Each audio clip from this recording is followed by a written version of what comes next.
Imagine a world covered in ice, glaciers as tall as mountains, mammoths and saber-toothed cats stalking the frozen plains, and tiny bands of humans, no bigger than a modern classroom, struggling to survive. Most people imagine them as desperate cave people, but the truth? They weren't just surviving. They were building culture, networks, even trade routes. They mapped the stars above them. They tracked the seasons. They told stories by firelight, stories that outlived generations. The Ice Age didn't just test us, it shaped us. For 95% of human history, the Ice Age wasn't a rare disaster. It was normal life. Temperatures dropped, oceans froze, herds vanished, and yet humans didn't disappear. Instead, they adapted. Yes, fire, spears, clothing, those mattered. But the greatest invention of all was something different: the band. A band was usually 25 to 30 people, family, friends, allies. Lose your band and you lost your life. Stay together and you thrived. So how did these bands survive? They shared. Hunters never kept what they killed. Meat was divided evenly. Everyone ate or no one did. A lone hunter, only a 1 in 20 chance of success. But a band that shared, 19 in 20. They led flexibly. No kings, no chiefs. The best tracker led the hunt. The best seamstress organized clothing. The elder, with memory of rivers and valleys, guided migration. Leadership shifted with the challenge, not with bloodlines. And when conflict broke out, it wasn't solved with bloodshed. People teased. They told stories. They sat in silence. And if that failed, the group split apart, cooled down, and rejoined later. Cooperation wasn't a virtue. It was survival. And with cooperation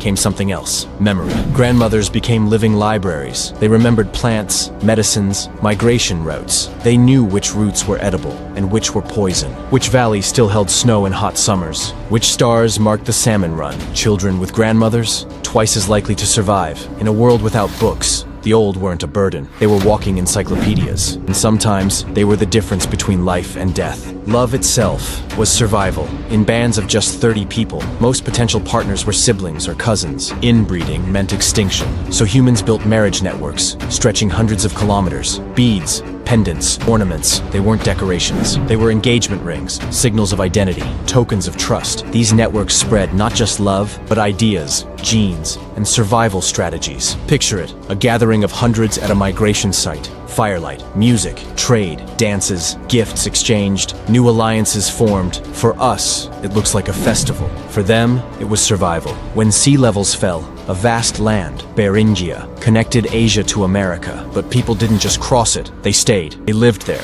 for thousands of years. They built culture while they waited for the ice sheets to melt. And when the path finally opened, humans spread across 2 continents in just 2,000 years, one of the fastest migrations in history. Beringia wasn't just a bridge, it was a crucible, a lost continent, now drowned beneath the sea, that forged the first Americans. In the Arctic, archaeologists found obsidian tools that had traveled over 2,000 kilometers. How? Dog sleds carried them across frozen highways. Long before the Silk Road, the Ice Age had its own trade routes, networks that wove distant communities into a single human story. A story of connection, of ambition, of people who looked at frozen wastelands and saw not barriers, but highways. And then came disaster. Just as the world was warming, catastrophe struck.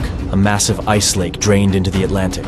Ocean currents shut down. Temperatures collapsed. In just 3 years, this was the Younger Dryas. North America's Clovis hunters, masters of the mammoth, vanished almost overnight. But elsewhere, people adapted. In the Middle East, they planted seeds. The first farming. Across the world, bows, arrows, and storage methods spread. Out of crisis came innovation. Out of apocalypse, civilization began. But survival also meant facing the end of giants. Mammoths, saber-tooths, giant ground sloths, all gone in just 2,000 years. Climate weakened them. Humans finished the job with selective hunting. At first, carefully, targeting young males just like modern poachers target elephants today. But over time, even careful hunting couldn't save the populations. Without megafauna, the old Ice Age way of life collapsed. Humans turned instead to farming, herding, invention. From extinction's ashes, new worlds took root. And yet, the Ice Age gave us more than survival. It gave us culture. Cave paintings weren't decoration. They were survival guides. Horses drawn with winter coats, deer antlers shown in September velvet, symbols acting as calendars, and maps. Across Europe, the same signs appear. A continent-wide information system, the first human library. And the caves themselves, they weren't silent. They sang. In certain chambers, echoes lasted for seconds. Archaeologists found red dots painted exactly where the acoustics were strongest. Imagine it. Stories told in flickering torchlight, voices echoing echoing like thunder in the rock. Art wasn't just beauty, it was information.